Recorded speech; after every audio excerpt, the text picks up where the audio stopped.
BJP मुझे गिरफ्तार करना चाहती है। अगर केजरीवाल भ्रष्ट है तो इस दुनिया में कोई ईमानदार नहीं है।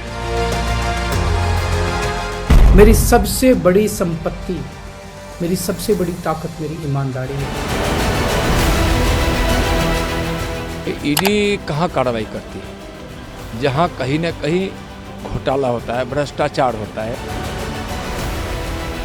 अगर कहीं कोई जेब तराश, जेब काटता हुआ पकड़ा जाए, उसका साथी भाग जाए, तो क्या पुलिस नोटिस भेजेगी या सवाल बनाकर भेजेगी कि चोर यहाँ पर भेज दे?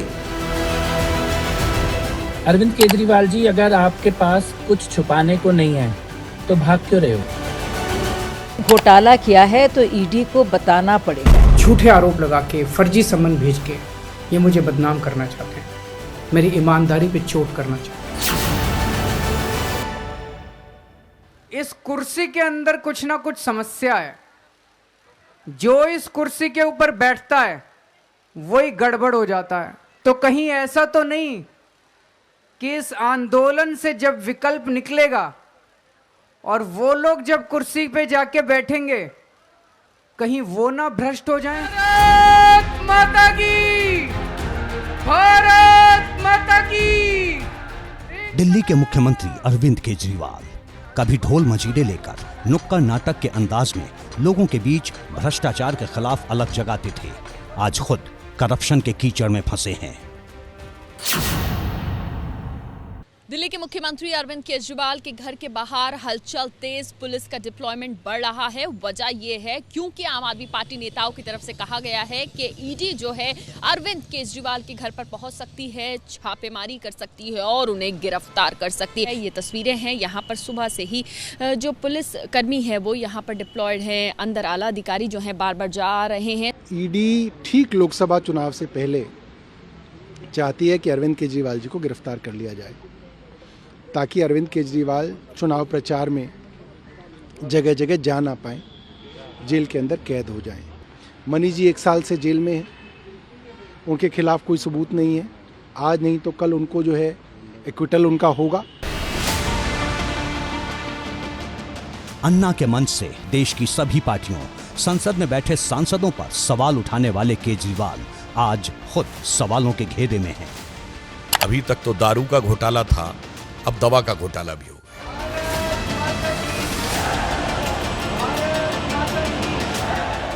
दिल्ली के जंतर मंतर की ये तस्वीरें सिर्फ 13 साल पुरानी हैं।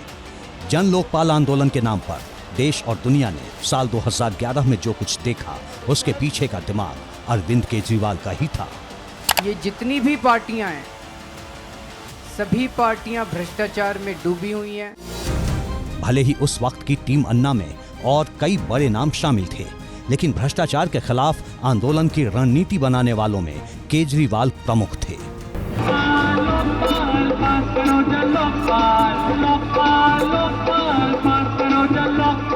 मैं आम आदमी हूँ, मुझे जन लोकपाल चाहिए। अगर भ्रष्टाचार को ही मुख्य मुद्दा बनाना है तो हमें जन लोकपाल की बात करनी चाहिए। अमीर गरीब सभी भ्रष्टाचार से आजीज। इस पर लंबे समय तक आंदोलन चलाया जा सकता है और केंद्र सरकार को मजबूर किया जा सकता है। आज बीजेपी भ्रष्टाचारियों को नहीं पकड़ रही, बल्कि खुलेआम ईडी और सीबीआई का इस्तेमाल करके दूसरी पार्टियों के नेताओं को तोड़ के बीजेपी में शामिल करवाने का काम किया जा रहा है। जो इनकी पार्टी ज्वाइन कर लेता है उसके सारे मामले रफा दफा कर दिए जाते हैं। जो इनकी पार्टी में नहीं जाता वो जेल जाता है। आज मनीष सिसोदिया, संजय सिंह और विजय नायर इसलिए जेल में नहीं है कि उन्होंने भ्रष्टाचार किया है, वो इसलिए जेल में है क्योंकि उन्होंने बीजेपी में शामिल होने से इनकार कर दिया है। पिछले 13 सालों में लोगों ने अरविंद केजरीवाल के 2 चेहरों को देखा है। एक चेहरा वो जब वो आंदोलनकारी थे, उस दौरान यूपीए सरकार पर रोज नए नए भ्रष्टाचार के आरोप लगते थे और तब केजरीवाल ने अन्ना हजारे जैसी साफ सुथरी छवि के आदमी को आगे कर आंदोलन किया। इस आंदोलन को ज़बरदस्त समर्थन भी मिला और इसी समर्थन को सीढ़ी बनाकर अरविंद केजरीवाल ने दिल्ली की कुर्सी हासिल कर ली। लेकिन अब जब खुद उन पर ही भ्रष्टाचार के आरोप लग रहे हैं, तब उन्होंने सभी जांच एजेंसियों को सवालों के कटघरे में खड़ा कर दिया। दिल्ली शराब घोटाला मामले में पूछताछ के लिए ईडी अरविंद केजरीवाल को अब तक 3 समन भेज चुकी है।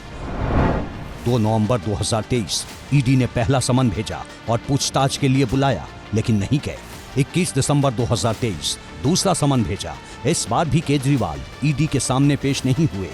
3 जनवरी 2024 ईडी ने तीसरी बार अरविंद केजरीवाल को पूछताछ के लिए बुलाया, लेकिन तीसरी बार भी वो नहीं गए। ईडी के नोटिस को केजरीवाल ने अवैध बताकर जाने से इनकार कर दिया। इन्होंने मुझे समन भेजे हैं। मेरे वकीलों ने मुझे बताया कि ये समन गैर कानूनी है। क्यों गैर कानूनी है? ये मैंने इनको विस्तार से लिख के भेजा है। मैंने बताया है कि उनके समन कैसे गैर कानूनी है, लेकिन उन्होंने मेरी एक भी बात का जवाब नहीं दिया। इसका मतलब उनके पास मेरी बातों का जवाब नहीं है। इसका मतलब वे भी मानते हैं कि उनका नोटिस गैर कानूनी है। तो वो तो कहेंगे ही कि हमें फंसाया जा रहा है, वो कोई ना कोई बहाना बनाएंगे ही कि उन्हें जाना ना पड़े। लेकिन बेहतर यही होगा कि जो ईडी उन्हें आमंत्रित कर रही है, बुला रही है, तो वो जाएं, अपनी बात रखें, और अगर वो निर्दोष है तो उन्हें साबित करना चाहिए कि वो निर्दोष है। ईडी दिल्ली शराब घोटाले में मनी लॉन्ड्रिंग की जांच कर रही है। ईडी के मुताबिक इस मामले से अरविंद केजरीवाल का भी नाम जुड़ा है। सवाल है, जब दिल्ली के मुख्यमंत्री अरविंद केजरीवाल के पास कोई विभाग नहीं है तो कैसे उनका नाम घोटाले से जुड़ गया? इस सवाल का जवाब ईडी ने अपने आरोप पत्र में दिया है। व्यवसायी दिनेश अरोड़ा के बयान की वजह से केजरीवाल तक जांच पहुंची। शराब घोटाला मामले में दिनेश अरोड़ा आरोपी था, बाद में सरकारी गवाह बन गया। पूछताछ में अरोड़ा ने कहा, संजय सिंह की मौजूदगी में दिल्ली के मुख्यमंत्री अरविंद केजरीवाल के साथ उनके आवास पर बैठक हुई। मीटिंग में पैसों के प्रबंधन पर चर्चा हुई। आज जब आम आदमी पार्टी पर यह आरोप लगे हैं और उन पर घेराबंदी होने लगी है, तो ये कहना कि केजरीवाल भाग रहे हैं, ये थोड़ा उचित नहीं है। केजरीवाल अपनी राजनीतिक लड़ाई भी लड़ रहे हैं और कानूनी लड़ाई भी लड़ रहे हैं, और हिंदुस्तान की डेमोक्रेसी इन दोनों बातों का मौका और हक उन्हें देती है। अब वो जितनी लड़ाई लड़ सकते हैं, जब तक बच सकते हैं, बचना चाहिए उन्हें। सीबीआई और ईडी का आरोप है कि केजरीवाल, सिसोदिया और नायर साउथ ग्रुप नाम के समूह से जुड़े हैं, जिसमें कथित तौर पर नेता और कारोबारी शामिल हैं। जांच एजेंसियों का दावा है कि दिल्ली के शराब कारोबार में 9 रिटेल जोन के बदले आपके नेताओं को रिश्वत के रूप में 100 करोड़ रुपए मिले थे। इन पैसों का इस्तेमाल आम आदमी पार्टी ने गोवा विधानसभा चुनाव के लिए किया। आम आदमी पार्टी इस जांच को राजनीतिक दुर्भावना से प्रेरित बता रही है। आपके नेता बीजेपी और पीएम नरेंद्र मोदी पर गंभीर आरोप लगा रहे हैं। लोकसभा का चुनाव नजदीक आ गया है, इनका एक ही मकसद है, किसी भी तरीके से अरविंद केजरीवाल जी को जेल के अंदर डाल दो और उनको चुनाव से, लोकसभा के चुनाव के प्रचार से अलग रखो। तो ये इनका एक राजनीतिक बदला लेने का तरीका है और एक राजनीतिक षड्यंत्र है, और ये सम्मन उसी का एक हिस्सा है। अरविंद केजरीवाल और आम आदमी पार्टी पर आरोप और भी गंभीर है। शराब घोटाले के अलावा निजी प्रयोगशालाओं को लाभ पहुंचाने, मोहल्ला क्लिनिक में फर्जी डायग्नोस्टिक, नकली और गैर मानक दवाओं की खरीद और आपूर्ति, दिल्ली वक्फ बोर्ड के लिए कर्मचारियों की भर्ती में गड़बड़ी और अरविंद केजरीवाल के आधिकारिक आवास के निर्माण में नियमों के उल्लंघन समेत कई गड़बड़ियों की जांच सीबीआई कर रही है। मोहल्ला क्लिनिक है शाहदरा जिले का कि बिहारी कॉलोनी में बना हुआ मोहल्ला क्लिनिक, और इसकी तस्वीरें हम आपको यहाँ पर दिखा रहे हैं, जहाँ पर ये घोटाला जो है वो सामने आया है। और जब ये असेसमेंट किया गया तो जो सबसे पहला मामले सामने आया वो यही था कि जो डॉक्टर्स आते हैं यहाँ पर वो प्री रिकॉर्डेड वीडियोस के ज़रिए जो है वो अपनी उपस्थिति दर्ज कराते हैं। इसके अलावा जो गैर मेडिकल स्टाफ है वो भी मरीज़ों को दवाएं लिखता है। और जब इसके अलावा डिटेल्ड स्टडी की गई तो ये सामने आया कि जो है फर्जी मरीज़ों का रजिस्ट्रेशन करा करके जो मोहल्ला क्लिनिक विज़िट करने आते हैं उनके नाम पर जो है वो फर्जी लैब टेस्ट किए गए, और दिल्ली सरकार की तरफ से 2 निजी लैब्स को जो है वो इस प्रोग्राम के तहत रोपिन किया गया था, और उनको जो है वो अरबों रुपए का इस लैब टेस्ट के ज़रिए जो है वो भुगतान भी किया गया। अब तो नए नए भ्रष्टाचार सामने आ रहे हैं, कहाँ फर्जी दवाइयों का और अब फर्जी टेस्टिंग का, यानी कि जांच भी फर्जी, दवाइयां भी फर्जी। ये फर्जीवाल सरकार में बड़े घोटाले की बू एक बार फिर आई है। इन मामलों में आम आदमी पार्टी से जुड़े जितने भी नेताओं के नाम आए उनकी गिरफ्तारी हुई और वो जेल भेजे गए। स्वास्थ्य मंत्री सत्येंद्र जैन, शिक्षा मंत्री मनीष सिसोदिया, संजय सिंह, ये तीनों जेल में हैं। सवाल है क्या अब अरविंद केजरीवाल की बारी है? क्या ईडी के तीसरे समन के बाद अरविंद केजरीवाल की गिरफ्तारी पक्की है? अरविंद केजरीवाल के मामले में ईडी के सामने दूसरा विकल्प कोर्ट है। केजरीवाल के रुख को देखते हुए ईडी कोर्ट से दिल्ली के मुख्यमंत्री के खिलाफ गैर जमानती वारंट जारी करवा सकती है। पीएमएलए कानून के मुताबिक कोई भी व्यक्ति ईडी के 3 ही समन को नजरअंदाज कर सकता है और उसके बाद जांच एजेंसी गैर जमानती वारंट जारी कर सकती है। उस स्थिति में केजरीवाल को कोर्ट में पेश होना होगा। अगर केजरीवाल इसकी अनदेखी करेंगे तो उन्हें गिरफ्तार किया जा सकता है। जिस तरह से केजरीवाल अपनी पार्टी चलाते हैं और वन मैन शो है उनका, तो जितनी मुसीबतें अगर केजरीवाल की बढ़ेंगी तो स्वाभाविक है वो उन मुसीबतों का एक हिस्सा आम आदमी पार्टी पर भी आएगा। केजरीवाल की जिंदगी में करप्शन यानी भ्रष्टाचार शब्द जोड़ा रहा है। कभी भ्रष्टाचार के खिलाफ थे, अब घेरे में है। मैं हमेशा देश के लिए लड़ा हूं। मेरा तन मन धन देश के लिए है। मेरी एक एक सांस देश के लिए है। मेरी खून की एक एक बूंद देश के लिए है। मेरे शरीर का एक एक कतरा देश के लिए समर्पित है। हमें मिलकर देश को बचाना है। मैं पूरी जी जान से इनके खिलाफ लड़ रहा हूं। सूचना के अधिकार आंदोलन में योगदान के लिए अरविंद केजरीवाल को साल 2006 में रमन मैग्सेसे अवार्ड से सम्मानित किया गया था। ये अवार्ड उनके नाम और नाम की पहली बड़ी पहचान बना। तभी से भ्रष्टाचार के खिलाफ मुहिम केजरीवाल के काम का हिस्सा बन गई। लेकिन सरकारी नौकरी में रहते हुए गैर सरकारी संगठन में काम करना ज्यादा दिन तक चल नहीं पाया। तब केजरीवाल ने नौकरी छोड़कर सोशल सर्विस का रास्ता चुना। भ्रष्टाचार के खिलाफ लड़ाई को ही केजरीवाल ने अपनी राजनीति का हथियार बनाया। बिजली के कनेक्शन जोड़ते केजरीवाल की ये तस्वीरें साल 2012 की हैं। उस वक्त दिल्ली में कांग्रेस की सरकार थी। अन्ना आंदोलन के दौरान केजरीवाल कांग्रेस के बड़े बड़े नेताओं के खिलाफ पहले ही मोर्चा खोल चुके थे। केजरीवाल जी जब अन्ना आंदोलन में थे और उसके बाद जब लगातार वो धरने प्रदर्शन कर रहे थे, तब उनका कहना था कि अगर किसी व्यक्ति पर आरोप भी लगे तो उसको अपना पद छोड़ देना चाहिए। लेकिन राजनीति में आने के बाद उनका लगभग तरीका वही है जो दूसरे राजनीतिक दलों का हो गया है। और अब जबकि भ्रष्टाचार के आरोप लगे हैं तो जाहिर है अगर आप निर्दोष हैं तो आप कानूनी प्रक्रिया का सामना करिए और आराम से अदालत से छूट के आइए। जब टीम अन्ना में दरार पड़ी और केजरीवाल ने आंदोलन छोड़ राजनीति का रास्ता पकड़ लिया तो सबसे पहले उनके निशाने पर आई दिल्ली की शीला दीक्षित सरकार। लोग बिजली के बढ़े हुए बिलों से त्रस्त थे। बिल न जमा करने पर उनकी बिजली काट दी जाती थी। तब केजरीवाल ने कनेक्शन जोड़ो अभियान शुरू किया। जहां भी किसी की बिजली काटी जाती थी, केजरीवाल वहां पहुंचकर खुद ही कनेक्शन जोड़ दिया करते थे।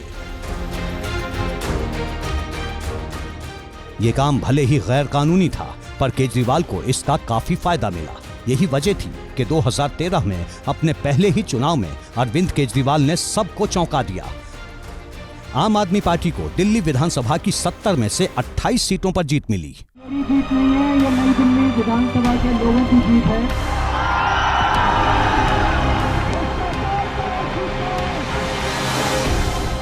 मैं अरविंद केजरीवाल ईश्वर की शपथ लेता हूं। ईश्वर की शपथ लेता हूं।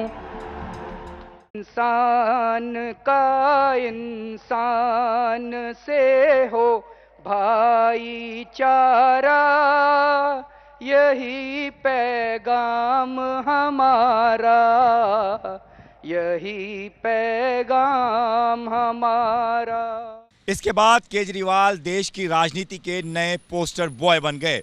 हालांकि उनकी वो सरकार 49 दिनों तक ही चली और जन लोकपाल बिल पास न कराने के नाम पर उन्होंने इस्तीफा दे दिया। यहाँ पे गद्दी के लिए नहीं आया, मैं कुर्सी के लिए नहीं आया।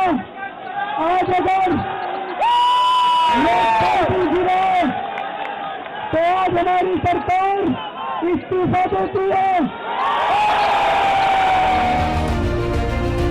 केजरीवाल के इस कदम की उस वक्त खूब चर्चा हुई, लेकिन इसके बाद जब भारी बहुमत से सत्ता में लौटे तो कई मुद्दों पर, खासकर करप्शन के मामले को लेकर उनकी ईमानदारी पर सवाल खड़े होने लगे। पाक साफ होने की जो गारंटी है वो आप ही को देनी पड़ेगी और आप जब सारे साक्ष्यों के साथ स्पष्ट करेंगे तभी ईडी आपको मुक्त करने वाली है। वरना एक भागने से ये सब्जेक्ट क्लोज नहीं होगा। बल्कि जो लोग भाग रहे हैं वो और ज़्यादा इसमें फंसते जाएंगे और ईडी का जो दबाव है और बढ़ता जाएगा। 2022 में पंजाब जीतने के बाद केजरीवाल की ताकत और बढ़ गई।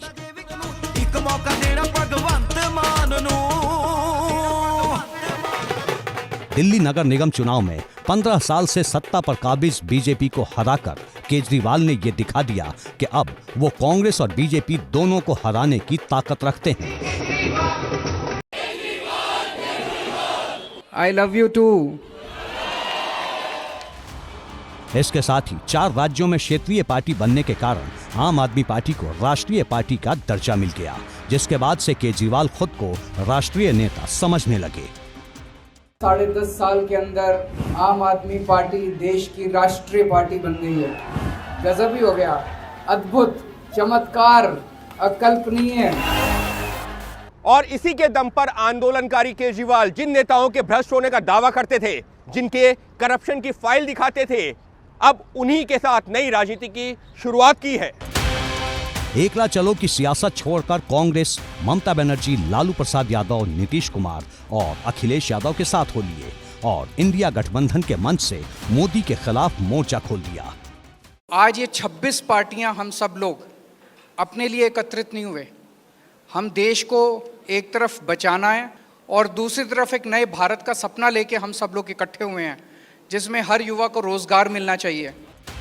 जैसे जैसे जांच एजेंसियों का शिकंजा कसता गया, वैसे वैसे केजरीवाल विपक्ष के साथ मिलकर मोदी सरकार को घेरने की रणनीति और मजबूत करने लगे।